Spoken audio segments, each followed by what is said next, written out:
All right. Well, good morning, everyone, and welcome to the first Facebook Live of 2021. Hard to believe we're already here. So glad for all of you who are able to join us today. Today, we're going to be talking about kind of a new topic that we haven't really dug into much here on Facebook, which is sundowning. Or sundowner syndrome, late day confusion. It's called all kinds of different things. So Kim and I are going to talk through what it is and what some of the possible reasons and causes behind it are, what are some triggers, and most importantly, what we can do and how we can respond and how we can hopefully lessen the incidence of it, because it can be distressing to our loved ones and to us as well. So um, before we dive in, I of course want to thank our sponsor for this month and the following month's education series, actually, which is Right at Home. And they're a wonderful sponsor of ours. They are a leader in the in-home senior care industry. They have trained caregivers that provide quality in-home care for seniors and adults with disabilities who need some assistance to maintain their independence. They do custom care plans and caregiver matching, taking into consideration the services you need and your loved one's interests and the personalities of both you and your loved ones. So again, they're a great sponsor of ours. And if you'd like more information, please visit rightathome.net. Again, thank you so much. And I'm joined by Kim Bailey this morning, as I am many mornings. Good morning, Kim. Good morning, Melissa, and good morning to all of our viewers. Happy New Year. It's good to be here in a new year. Absolutely. So let's dive right in to talking about what sundowning is. And as always, anyone watching, if you want to chime in with comments or questions or thoughts or anything at all, please do. We love hearing from you. And it makes these presentations much more fun to have the interaction of those of you out there. So, all right, well, let's dive in here. What is sundowning? So I'll just kind of go through this, and then Kim, you jump in as well. Sundowning isn't a disease in itself, just like dementia is not a disease. It describes a group of symptoms, right? So sundowning describes these symptoms that typically tend to happen at the same time of day, and that's when the sun goes down, right? And later in the day. It's very common. It's so common that we gave it a name, right? Among those with Alzheimer's or other types of dementia, particularly some vascular mixed dementias, and may happen more commonly in the moderate stage or late stage of the disease. As I mentioned, it's also called late day confusion. So Kim, do you want to talk about what it looks like when someone may be experiencing sundowning? Sure. It, occurs, as you just said, as the day wears on and the person starts to wear out. So it's the latter part of the afternoon, and you see people starting to perhaps get a little edgy, experiencing some increased agitation or distress. And it's interesting, but I first started to see this when I started in my career early on. My very first job was in a care community, a large care community. And toward the end of the day shift, as the staff was getting ready to leave, I noticed that the residents were trying to leave as well. And you would see, perhaps the ladies starting to put their bags over their arms. I would note that the male residents were starting to fumble around, looking in their pockets for keys, even though they no longer drove. But it's just sort of a intuitive thing for people with dementia. They think they're supposed to be doing something at that time of day. So you're going to see behaviors changing, and we'll go into more detail on that as the light changes. And it's a Right. normal, we have to normalize this, right, Melissa? It's sort of a Yeah. normal quote unquote behavior for our population. Absolutely. I think that's such an important thing. And the way it's described in literature, and it encompasses so many symptoms. It always kind of blows me away when it's, mood swings, maybe being more emotional, crying more, anxiety, restlessness, fear, paranoia, all these things. So, and these are things we can see, with people at any time of day, but there are many more potential causes, I think, and triggers at the end of the day. And so that's why it's kind of become this syndrome that we talk about. But as we'll kind of talk about as we go through this, it doesn't mean we should look at it so differently than we look at other expressions of distress that happen at other times of day. We still need to figure out what's going on. We need to kind of objectively think about, okay, what's this person doing and what might be the cause. Just because it has a name and it's called sundowning and it's, very common, doesn't mean that there's nothing we can do about it, or that we shouldn't kind of approach it a similar way that we would approach any other expressions of distress or behavior that we see, right? I agree. The more we understand it and understand what sort of what's underlying the condition, the better we're prepared to cope with it. And we'll talk about that, the strategies that we can employ. Yeah. Absolutely. Yeah. So here we go with some of the causes, and maybe I'll talk about the first couple, and then you can kind of round us out Sure. here. So again, lots of potential causes. The short answer is we don't really know exactly why, but there are many potential causes, which are probably different for each person, because each person is so individual and has their own sets of likes and dislikes and things that may be kind of triggering for them. So some of the kind of more popular theories here include excess stimulation that has built up over the course of the day, resulting in a lot of stress. And I like this one. I think this is a good one to kind of start with. It's kind of like I think I've mentioned before, like a tea kettle analogy, where you just kind of have that low level heat kind of building up over the course of the day. And then you kind of see this, like, whoa, what's going on? You might see kind of, a little bit of a, more anxiety or aggression at the end of the day, and you're wondering what's going on. And it could just be that kind of slow, steady buildup of things over the course of the day that we need to take a step back and look at. We all get a little tired at the end of the day, right? It's no different with someone with dementia. We've kind of gone through our day and now we're trying to settle down, but maybe we can't for some reason. Maybe we have some kind of unmet need that they're not able to tell us about. So stimulation buildup over the day, hormonal imbalances that occur at night, which can affect a person's circadian rhythm or their sleep cycles. We hear a lot about people, and I've experienced this as well too, caring for someone with Alzheimer's, that their sleep can be really off. They might be really sleepy during the day and then kind of ready to go in the middle of the night and get their clothes on and think it's time to get the day started. So this is really common as well, and obviously that can definitely come out in terms of seeing things at the end of the day with if the person is tired or kind of ramped up, whatever it is. So Kim, do you want to talk about these last couple here? Yeah, and I think too, just as anyone, I mean, this is common for all of us. People become more tired over the course of the long day, and so their natural coping mechanisms aren't as coming into play as well as they should. And so we all kind of start out hopefully pretty fresh at the beginning of the day, and then become more tired as the day wears on. And the same is true for our folks that we're caring for with dementia. And then, this next bit is about managing with the changing light. And I think this is in particular very difficult for our population. The changing light can cause a buildup of stress and agitation and anxiety. So,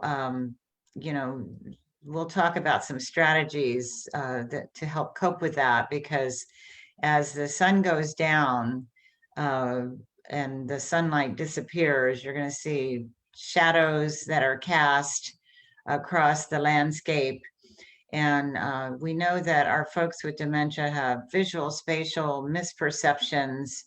And so, this is the time when they may start to, become maybe even a little delusional, maybe experience some hallucinations, certainly confusion about what it is that they're seeing. So their perceptual abilities are compromised in this disease. And so they're going to struggle with what they're actually seeing out the windows, etc., in the changing light. And Absolutely. that produces anxiety. Absolutely. And that's such an important thing. And it's something we might not think about, because that's not really affecting us. We see shadows and we understand what they are. But for someone that's visual abilities are changing, we really have to try and do our best to look at it through their kind of lens, through their point of view. Yeah, And it may be kind of an easy solution like that, like opening the blinds or closing the blinds, or removing mm, something that causes a shadow or reflection. I remember one time traveling with a person with dementia at night in the car, and she was very confused by the stars in the sky. And she Hmm. felt that they were lights that were following us, and she got very agitated about that. So just remember that they don't see the world the way we do. And we have to really understand that their reality is very different than ours. And so changing light and nighttime in and of itself can be very frightening for people whose perception of the world is very altered. Absolutely. Great. Excellent story. Excellent points. So this might be one of my favorite slides in here, because we know I like to kind of question things, look at them from a different perspective. Sundowning is pretty, it's definitely in the literature. We talk about it a lot. But I really like Dr. Al Power's stance on it. He kind of takes a little bit of a different stance. Um, and so I'm going to read kind of the full quote here as he talks about it. He says, Sundowning often reflects people with unique and changing biorhythms being forced into a rigid institutional pattern, thereby causing their bodies to rebel. It can also reflect the reawakening of old patterns of activity from a person's prior job or past leisure activities, and can be cued, as Kim mentioned, by the commotion of people donning coats, saying goodbye, possibly at the end of a shift. And he goes on to say that there's one care community, one senior care community that he talked about that had all but eliminated so-called sundown syndrome for over a decade by putting an end to the late day commotion and instituting a policy of rest as needed that listens to the individual's rhythm rather than trying to kind of force them into an artificial schedule of rest and activity. So, we're big on routines. We say, there should be kind of a routine to the day. But, it can be really helpful if you're seeing a lot of these signs of distress at the end of the day, a lot of sundowning. If you kind of take a step back and think, is this routine really serving this person? Are they getting rest when they need? Are they getting activity when they need?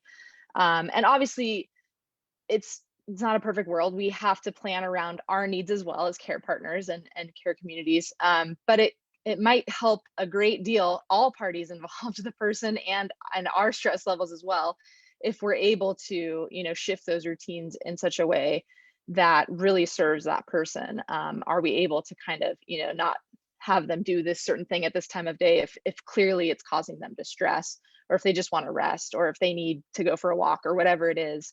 Taking a step back to look at that routine, I think would be really, really beneficial. And again, just looking at these things like we look at any behavior expressions, right? Thinking about, what is the unmet need?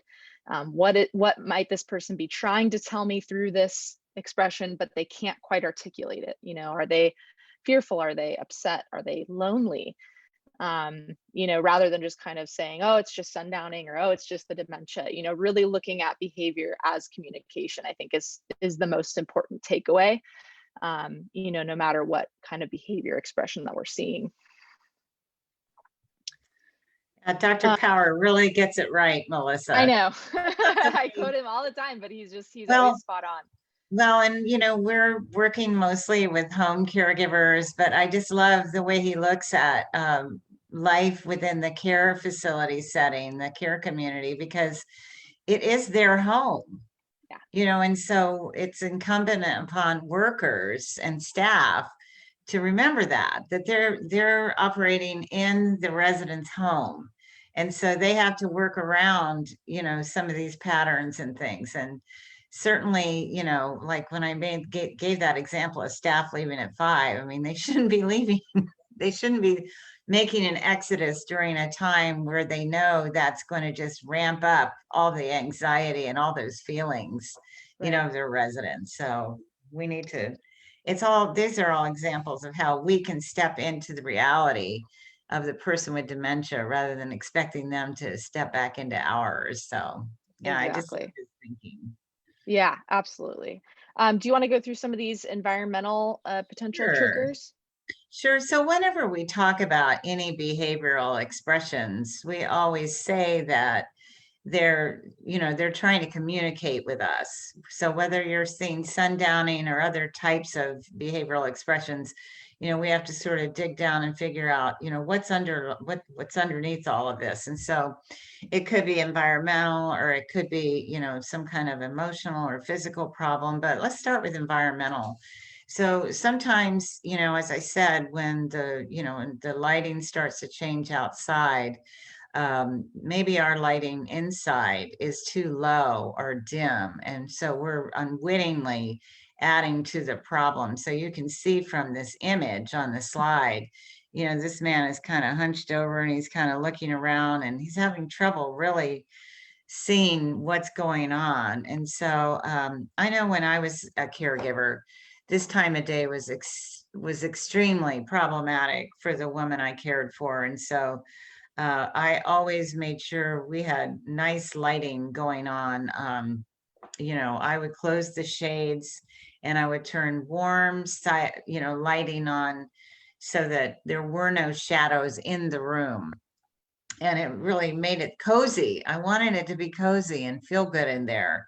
I wanted to eliminate those increasing shadows, and especially in the winter, because the days are shorter. I mean, it's pitch black at 5 o'clock. Yeah. And so we'd watch the sunset, if we could, if that's what she enjoyed doing. But then those shades would be drawn. We'd put that nice light on, and even the fireplace log, anything I could do to make it feel really cozy. I would try to do away with noise and distractions, unless it was to put on some nice music that she enjoyed. Just make everything just really familiar for her. Clutter in the home can cause confusion. And of course, it's a safety hazard, a trip hazard, etc. So we want to just does it sound like I'm talking about sort of a Zen-like environment, if at all possible? That's what we're Yes. kind of shooting for. Just a nice, easy environment that we can enjoy together with our loved ones. Absolutely.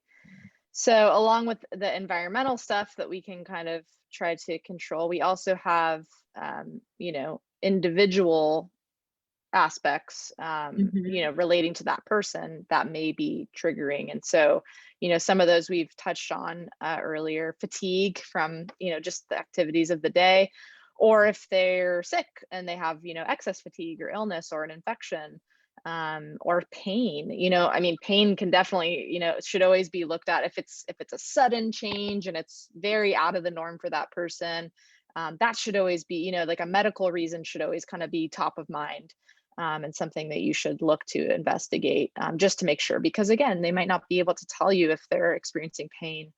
And pain is very underreported and undertreated in people with dementia. Unfortunately, they end up getting medication for behaviors instead of pain, and so, it's very unfortunate. But, we do the best we can. We try to seek out, what they may be experiencing, but always be thinking about that if there is a very sudden change. Kim, you had talked about the vision changes, and potential hallucinations. That may be even more common in certain types of dementia. Um, New medications, changes in medication. If their medication has changed, that's definitely something that you want to be monitoring for, several days, weeks, working with the medical team to ensure that, changes you're seeing aren't a result of that, or, they may need a change in medication. That may be a time when medications are wearing off toward the end of the day as well. And so if a schedule of medications needs to be shifted, then that may need to be addressed as well. We discussed changes in circadian rhythm or their internal body clock.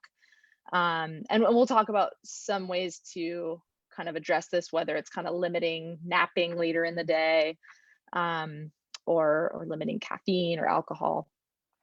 Changes in their schedule or routine potentially can cause, if they're not kind of adjusted to that yet. And this last one especially, and something we talked about, something reminds the person of a time when they were younger, they're expecting their kids to come home, they're expecting to go home from work. Oh, it's time to cook dinner, it's time to do X, that's just kind of the time of day when we're like, okay, it's time to shift from what we were doing before to a new thing. And they might not kind of even fully kind of remember what that was like, but they know deep inside that this was a time of, kind of shifting what I'm doing. And so I'm kind of restless and trying to figure out what I should be doing. So how can we help them, feel what they need to feel, whether that's like they're doing something productive or meaningful or just resting or, kind of changing it up. So, it takes a little bit of brainstorming with the care team to figure out, a good solution for that person. And the solutions will be individualized. They're not going to be one size fits all for everyone. So that's kind of the challenge for a care community, obviously. But when it's just you and the person in your home, it might be a little bit, kind of easier to address that. So you want to go through some ways that we can hopefully lessen these incidents of late day confusion? Yeah, and I'm just laughing because we really are hardwired to do something at 5 Yeah. o'clock, aren't we? I mean, just from a societal point of view. Yeah. I was kind of thinking about that. And I was remembering too a family that we worked with at one point.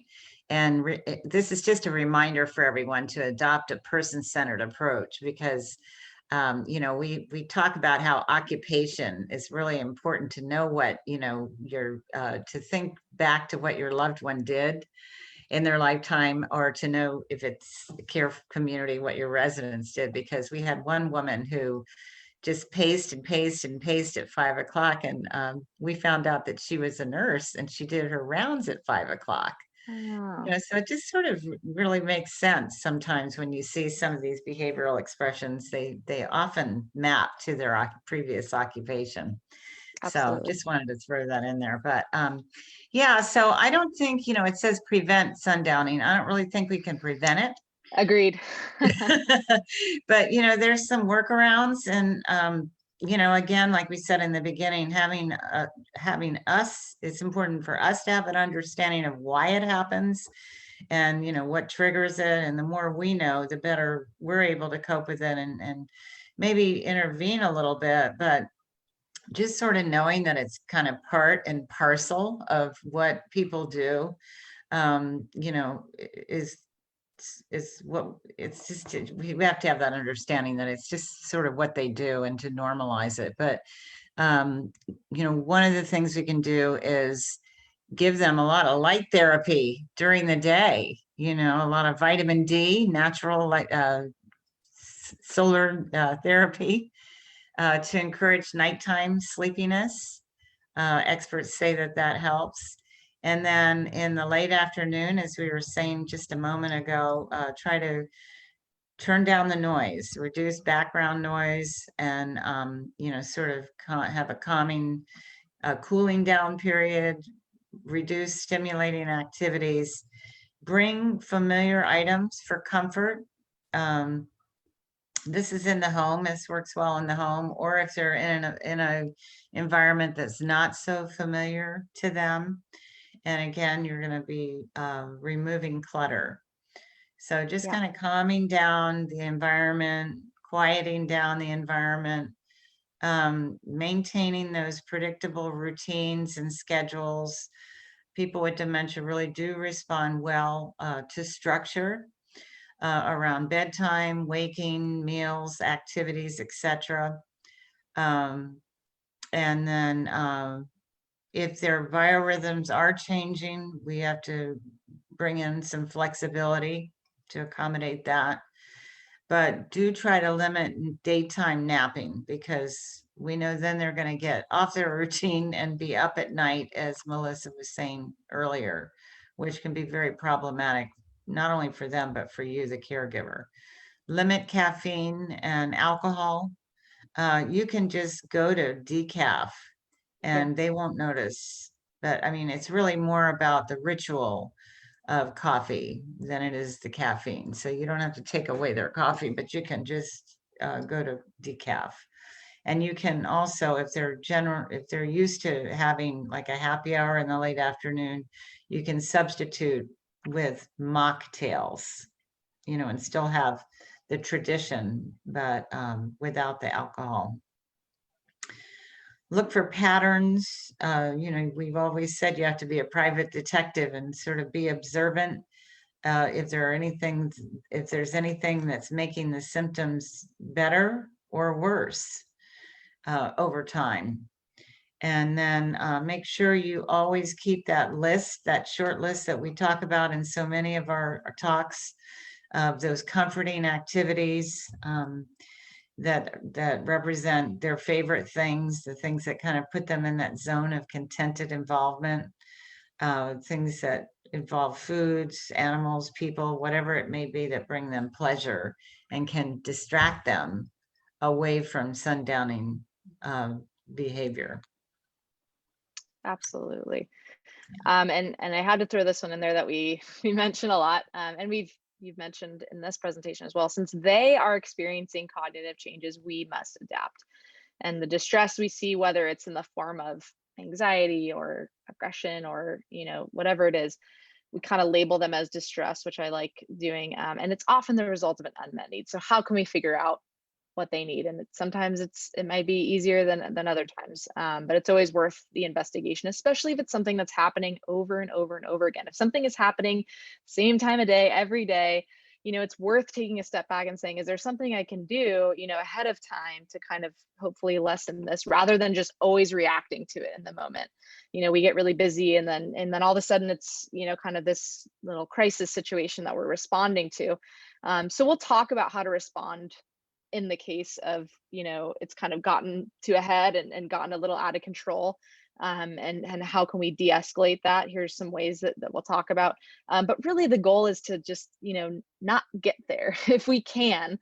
Like you said, there's no way to 100% prevent this stuff from happening. We all have bad days, right? We all have days where we kind of have a meltdown, or just and it's no different for someone with dementia, and it may be a little bit more exacerbated in their case because they're not able to tell us what's going on. But Dr. Alpower also says they're allowed to have bad days too. We're quick to label their bad day as a behavior or as sundowning, but they're allowed to have emotions as well. And so just how can we respond to them? How can we help them when they're not able to tell us exactly what's going on? I think that's one of the ongoing challenges of being a care partner, for sure. So do you want to talk through some of these ways that we can kind of respond in the moment? Sure. And these are just the tried and true responses, really, to any behavioral expression that you see occurring with your loved one. We have to stay calm. We don't want to raise our voice. Don't touch them unexpectedly. That includes sneaking up on people, Oh boy, yeah. which we just kind of do without thinking sometimes. We want to remember to approach from the front so that we don't startle them. Of course, we don't restrain. We don't disagree. We go with the flow. We don't belittle. And we don't want to be their source of anxiety unwittingly. Sometimes we do that, even though we have the best of intentions. If they're pacing, make sure they have a clear path that's safe. That we come back to the clutter again, which we're all sort of guilty of, but clear a path for them to walk back and forth, and let them pace. Believe me, it's easier to, as long as the behavior is safe for the person, it's easier to let them do it rather than try and stop them, because you see in big letters there, if you don't insist, they can't resist. As long as they're safe to, do this, let them do that. Just don't, of course, let them walk till they drop. Right. So, yeah. So, yeah. And don't disagree with their view of the world, because that is their reality. And we talk about this so much, don't we, Melissa? Yeah. We really do. As the disease progresses, it's important to remember that it is a physical disease. It is resulting in the death of the neurons. So they've got this brain pathology that is progressive. And so, they're seeing the world through a different lens than we are. For example, they are, in many cases, reliving the past. And this comes into play with sundowning. They think they have tasks to do that relate to their past. So, maybe they're living in a place where they think their children are young and they can't see them and they think they're lost. So in reality, we know that their children are grown adults, but our job is not to argue with them and say your children are grown, they're not young. Our job is to diffuse the anxiety and to validate their fears. So that requires us stepping into their world and reframing this whole scenario. And so, maybe if they think the kids need to be picked up at school, and, believe me, we've talked about this many times, but it's still hard to get. It's hard to get there. So if they think the kids need to be picked up at 5 o'clock, then, it's our job to say, oh, yeah, that's right. Let me look at the clock. Oh, you know what? It's not 5 o'clock yet. Why don't we play cards until it's time to get them? We're always using those tools that we have of validation, redirection, distraction, reassurance. And, I make it sound easy. I know it's not, but this is incumbent upon us to do. This is our task, our responsibility as caregivers, loving caregivers, to do that, because we have to put ourselves in our shoes. And if we were experiencing their confusion, what would that look like? And what would that feel like? It would be just awful. And so the people we love, we're going to care for them in the way that we would want to be cared for. No matter how tough that is, we're going to do our best to do that. Absolutely. I think, we do have a lot of tools available. In the moment, it's hard to think about what those tools are. You're just trying to get through that moment. Been there so many moments. I think too, looking at the feelings behind what they're asking, if they're asking about a certain person, their kids or a loved one, is there a way that we can help them feel connected to that person, even though that person's not there?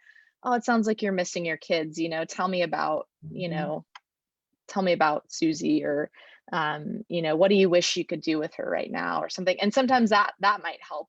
Or maybe looking at photos, just kind of trying to validate what they're feeling. And if it's making them more sad or more upset, then kind of pivot to something else. Pivot. But don't skip that step of trying to validate what they're feeling. Like exactly like you said, Kim, don't dismiss, no, your kids are grown, it's not time to do that. That's normally not going to help the situation, right? Yeah, if you can just start with validation, you'll remember all the other stuff. Yeah. And you don't have to be perfect, but if you just start with validation. I know the lady I cared for, she was pretty good during the day about remembering, that her husband was dead and that her kids she was fairly oriented. It was at night during sundowners and then into the evening. And she'd say, where's my husband? And so, using person-centered approach, I knew that he traveled a lot for business. So I would invariably say to her, he's away on a business trip. And then, if she persisted, like sometimes she'd say, well, let's call him. And I'd say, well, you know what? He's on the East Coast and it's the middle of the night there. Why don't we call him in the morning? I mean, it's hard to think of these things. Yeah. And, especially when we're tired. Yeah. Absolutely. I used to be very glib about teaching these classes until I was a caregiver. But in the Yeah. moment, in the middle of the night, when these things are happening, it's not so easy. But if you just start with validating and just say, oh, you're missing Bob, and Yeah. just go from there, you really can't go wrong. You can only go wrong when you say your husband is not with us anymore. So, Right. Absolutely. right. Yeah, I think those are all great tips. So we made it to the end here. And I think this is just always such a good reminder that I tend to leave it in. And this is a beautiful kind of sunset picture. So I thought it was fitting.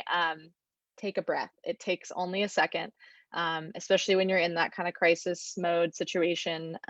Your building anxiety will likely transmit it to the person. So we want to be as calm as possible. When we want to kind of try to stay grounded so that they feel like everything's okay as well. If we're kind of getting riled up, that's only going to escalate the situation more. So take a breath. It's and then kind of address the situation. And I guarantee that that will help, even if just a little bit. It'll reduce your stress and your anxiety and give you a little bit of a clearer head. We don't think well, we don't communicate well when we are anxious. It's just science, all the blood is going to places to help you run away from the danger or fight the danger. So if you can convince your body that it's okay, we can just kind of stay calm here, it's going to help you think through the situation better, and it's going to resolve the situation more quickly. So just taking that time in the beginning can help. And I know, again, I've been there. I know it's easier said than done. But we can't overstate this enough. Even now, just you're sitting here, take a deep breath, just relax, go about the rest of your day. So hopefully this has been helpful.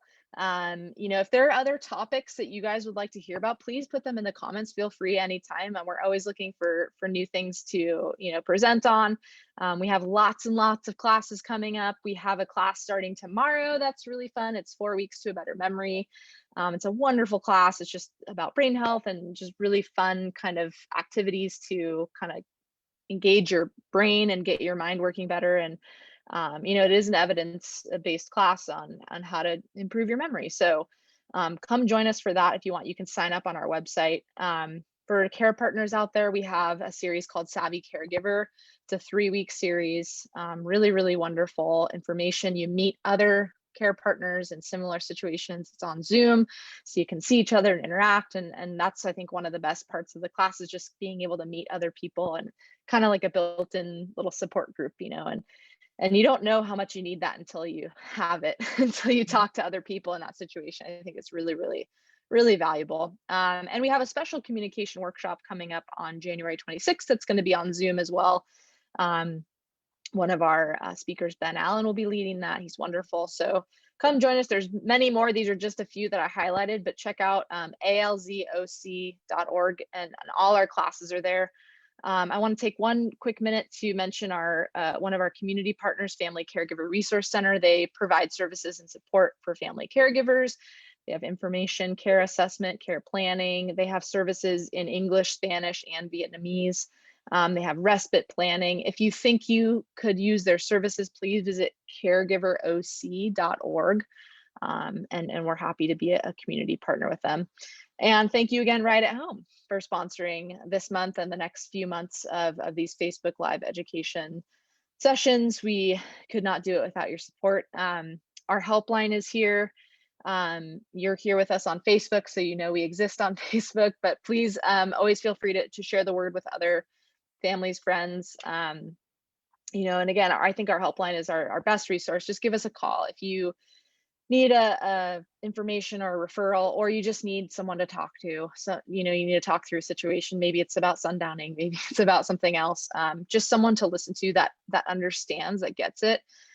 We can talk to our family and friends all day long, but if they're not in our situation, it can be hard for them sometimes, I think, to really understand it. And there's people on the other end of that helpline that really do get it, and they just provide such valuable support and information. So please give us a call. If you leave a voicemail, you'll get a call back. So don't worry about that.